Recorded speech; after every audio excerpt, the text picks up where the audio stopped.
CPI no caso de Chico Lopes tivesse pau de arara lá. Ele merecia isso, pau de arara. Funciona. Eu sou favorável à tortura, tu sabe disso. E o povo é favorável a isso também.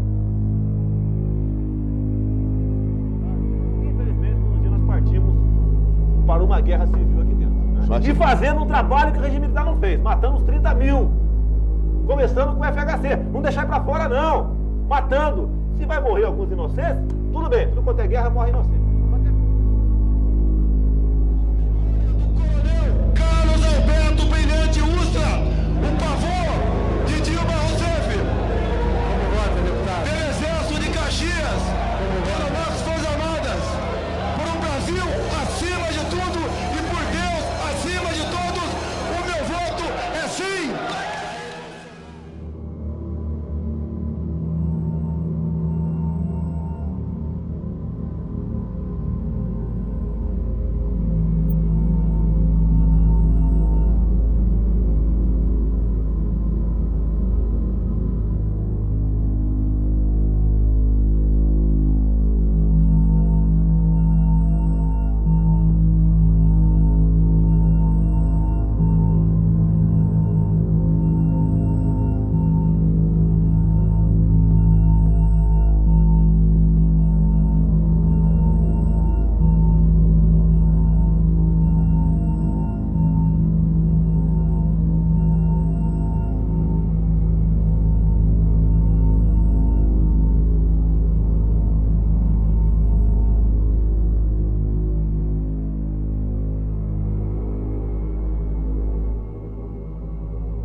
A Casa da Morte, ela se localiza num local ermo da cidade.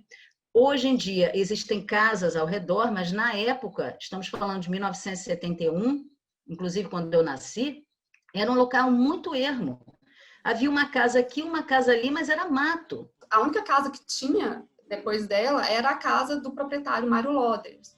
Então, assim, e aí era só mato. Ou seja, para você chegar lá, é só pela rua Arthur Barbosa, é o único meio de chegar lá.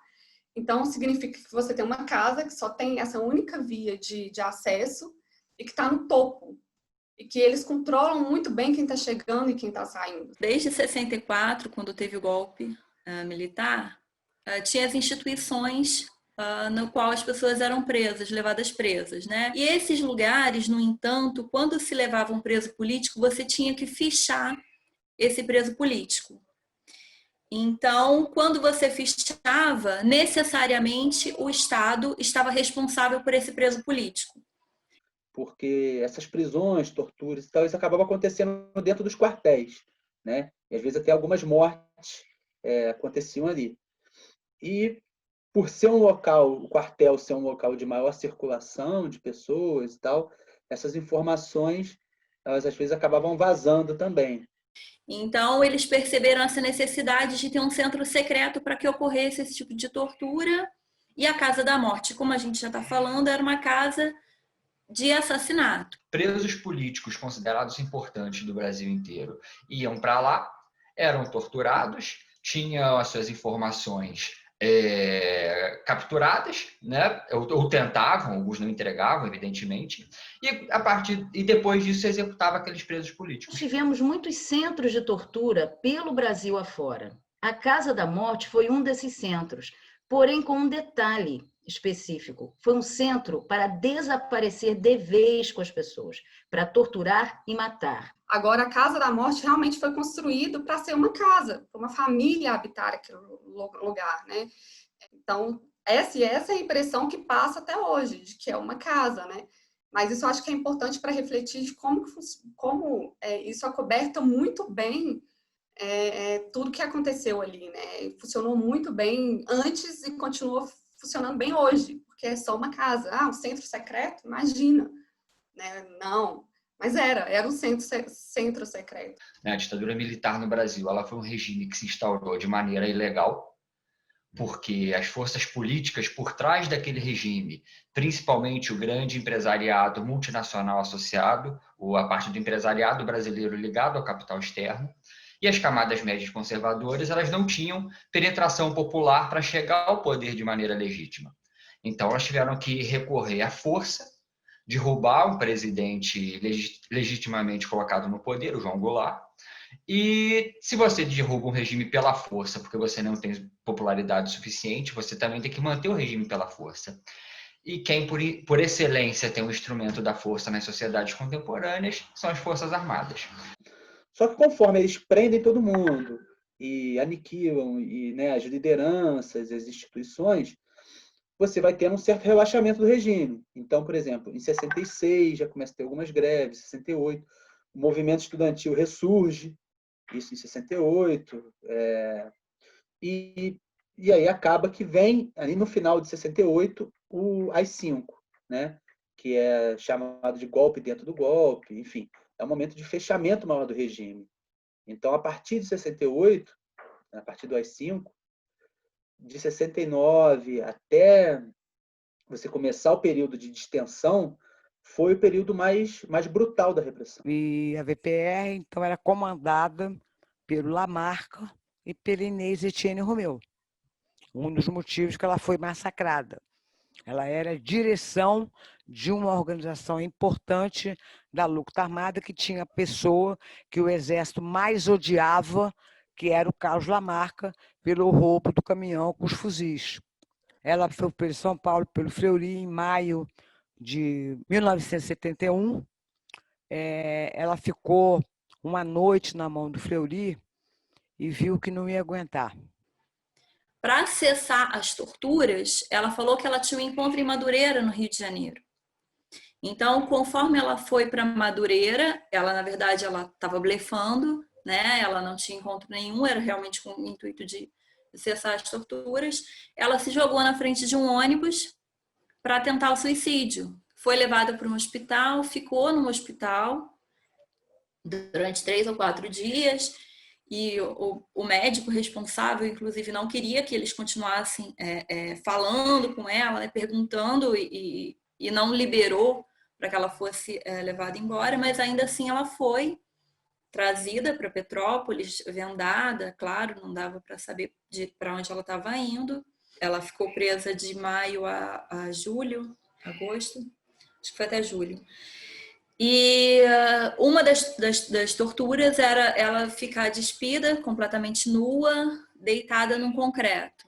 Como pau de arara, como afogamento, como eletrochoque, como arrancar a coisa das unhas, né? A retirada de unhas. E aqui em Petrópolis, eles tinham também a questão de colocar as pessoas naquela casa ali, amordaçadas e amarradas do lado de fora da casa, no frio, né? Porque Petrópolis hoje já é frio, naquela época mais frio, né?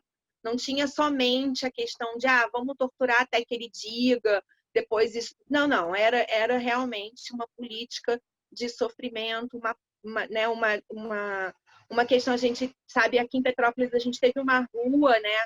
Ali uma rua que subia ali pela Barão, que tinha o nome de um professor de tortura, né? Que veio dos Estados Unidos para ensinar a tortura aqui em Petrópolis, e a rua foi dedicada a ele, né? A gente sabe que o passado do Estado do Brasil é muito violento, né? Então, assim, as técnicas de tortura vêm lá desde a escravidão.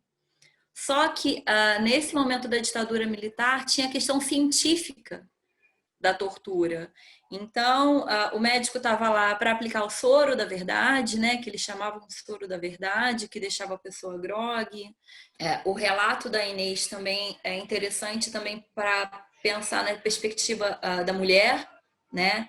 Ela tinha que estar completamente nua, limpando, fazendo os afazeres domésticos da casa, enquanto as pessoas a xingavam e a humilhavam enquanto ela estava fazendo essas ações. Uma outra questão também, que é o relato da Inês, que foi o estupro, né? Ela foi 2 vezes estuprada pelo carcereiro da casa, né? Conhecido como Camarão.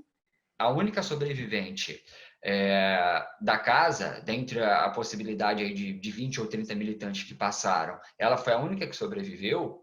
Ela saiu de lá num falso acordo com os agentes da repressão. Ela fingiu que ia colaborar com eles e não colaborou.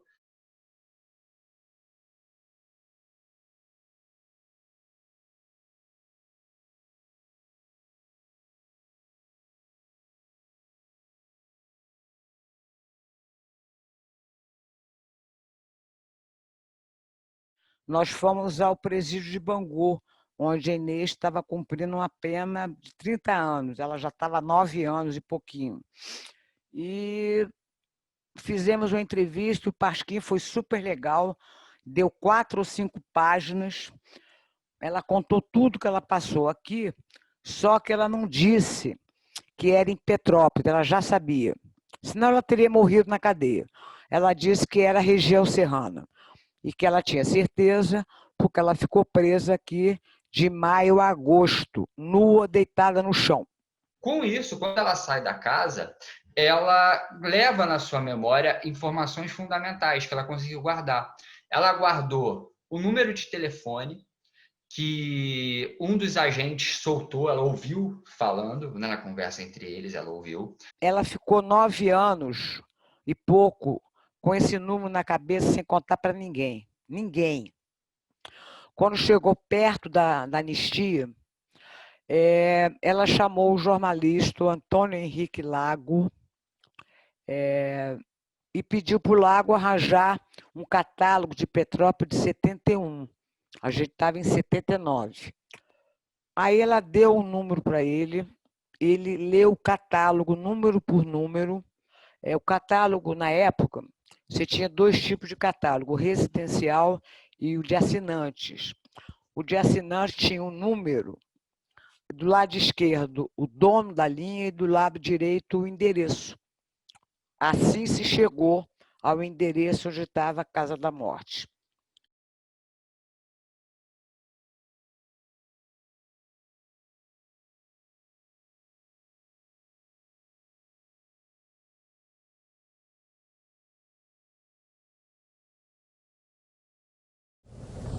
Seu Mário, eu conheço o senhor de 1971. Eu estive aqui na sua casa, aqui no número 120. Está se lembrado de mim? Não está. Faça lembrar. Você reconhece ele mesmo? Reconheço. Reconheço sim. Reconheço. Ele mudou alguma coisa? Não, mudou nada. É que eu estive aqui em 1971, na sua casa ao lado. Eu fui sequestrada e mantida em cárcere privado durante os 3 meses.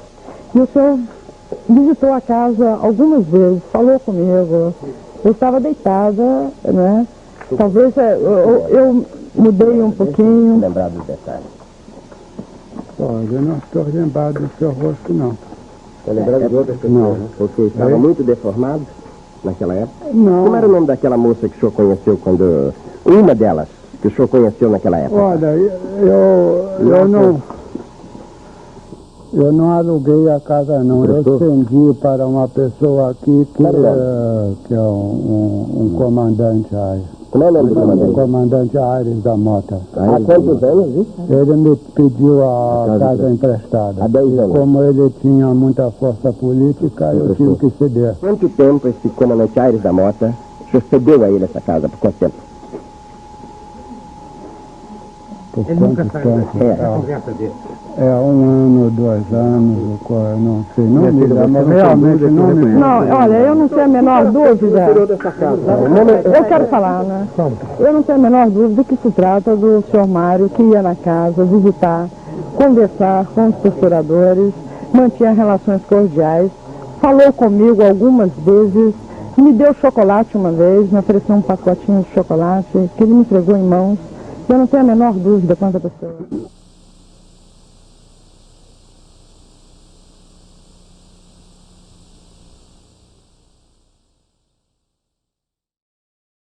a gente tem uma dificuldade de pensar o que é o ser humano, né?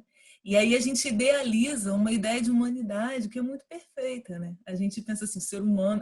Repara bem que humanidade, ou falar que uma pessoa é humana, é um elogio, né? Nesse sentido, assim, porque a gente idealiza tanto esse conceito de humanidade como se nós humanos não fôssemos capazes também das piores atrocidades, né? Das coisas mais terríveis. Então, quando a gente não tem muito essa coragem de encarar uma antropologia filosófica que nos revele essa nossa face. Porque isso pra gente é muito doído. A gente prefere achar que ser humano é uma coisa muito legal, muito boa, muito positiva, né? E que está sempre na boa disposição, que naturalmente é bom. Porque a gente tem uma dificuldade de encarar o conceito de humanidade como um conceito também aberto para as piores monstruosidades, né? Para as coisas mais terríveis. E aí a gente não dá conta de ficar lidando o tempo todo, de ficar lembrando, a gente prefere colocar para baixo do tapete, a gente prefere não ver essa nossa outra face, né? A gente ainda não está... A gente tá preferindo viver mesmo nessa superficialidade, né? Porque essa dor ainda não calou o suficiente na gente. A gente esquece rápido, né? A gente passa... Quando você pergunta assim, por que eu preciso ter uma placa da Marielle? Por que eu preciso lembrar o que aconteceu com a Marielle? Porque a gente vai esquecer mesmo e a coisa vai passar, né? Que uma mulher foi assassinada brutalmente, né? E a gente precisa fazer essa memória e lembrar sempre, né? Justamente porque a gente tem essa consciência. Por que tem que falar tanto? As pessoas hoje questionam, né? Tem que falar de racismo, o país nem é racista. Não, que não é. A gente tem que falar, porque a gente não pode esquecer, né? A gente não pode esquecer justamente por quê? Porque o principal objetivo é que isso não se repita. É que não aconteça a Marielle de novo, é que não aconteça o João Alberto de novo, é que não aconteça a Casa da Morte de novo. O papel da Casa da Morte para a gente hoje é justamente de ressignificar, de não se permitir romantizar, de não se permitir idealizar uma cidade perfeita, mas justamente porque isso tem um caráter pedagógico. Isso vai fazer com que a gente fique mais atento e que veja de outra forma esse momento da nossa história, e justamente para não permitir que a barbárie se reproduza. Mas a importância da Inês, eu acho que traz principalmente a questão da resistência, da força que ela teve. Porque você parar para pensar, ela foi torturada por um dos piores torturadores, né, que a gente ouve falar, da equipe do Fleury. Ela foi torturada pelo Fleury primeiro. Depois ela ficou 3 meses sendo torturada numa casa em que ela não sabia onde estava. Depois desses 3 meses, ela voltou e se entregou para ser presa. Ficou presa até 79, ficou presa mais 8 anos. E a relevância dela, porque se ela não tivesse falado disso, a gente não saberia, né, a respeito da Casa da Morte. Se não tivesse a Inês, a gente não teria essa parte da história que é tão difícil acreditar que existiu, mas que é necessário, né, a gente saber que aconteceu e o que aconteceu também. A questão da Inês ser uma mulher, porque as mulheres são sempre barbaramente torturadas de todas as formas mais terríveis, né? E essa mulher passou por coisas terríveis, gente. E teve aquela hombridade de falar tudo isso depois, né? Tudo isso que a Inês trouxe foi de muita coragem. Ela não foi só sobrevivente da Casa da Morte, ela foi, né, sobrevivente de toda uma história, porque ela também teve outros episódios, né, de invasão à casa dela. Então, realmente ela foi lutando contra o sistema, né? E você imagina, quando ela estava na Casa da Morte, ela era muito nova, mais jovem, e passar por tudo aquilo que ela relata, né, que passou. Pela memória dela, pela memória que ela trouxe, pela memória da Inês, transformar a casa em um museu, assim, é mais do que necessário. Inês, eu admiro muito a sua história. Eu fico tentando me colocar no seu lugar, aos 20 e poucos anos. E eu fico tentando ver na história as mulheres da sua idade, de 20 anos, já atuando politicamente com um ideal que era muito justo, era libertar o Brasil. E uma jovem é capturada e é barbarizada. Eu não consigo, Inês, sentir a sua dor porque ela é muito maior do que qualquer dor que eu já senti na minha vida. Inês, eu digo para você, você é uma heroína brasileira. Você é uma mulher fascinante, uma mulher lutadora, uma mulher íntegra. Íntegra. Você conseguiu sair viva daquela casa, mas eu imagino que no profundo da sua alma, você tenha deixado muito da Inês, menina, moça, naquela casa. Está no chão daquela casa, está no sangue que você sangrou naquela casa, no seu suor, nas suas lágrimas, nas suas súplicas. Estão naquelas paredes, Inês. Petrópolis precisa desse memorial de justiça e verdade, Inês Etienne Romeu. Porque a gente precisa ir nesse lugar e olhar para essas paredes, olhar para essa casa e falar, essa mulher foi uma guerreira nacional, uma guerreira brasileira. Para mim, você é um exemplo de vida. Eu só posso te dizer muito obrigada.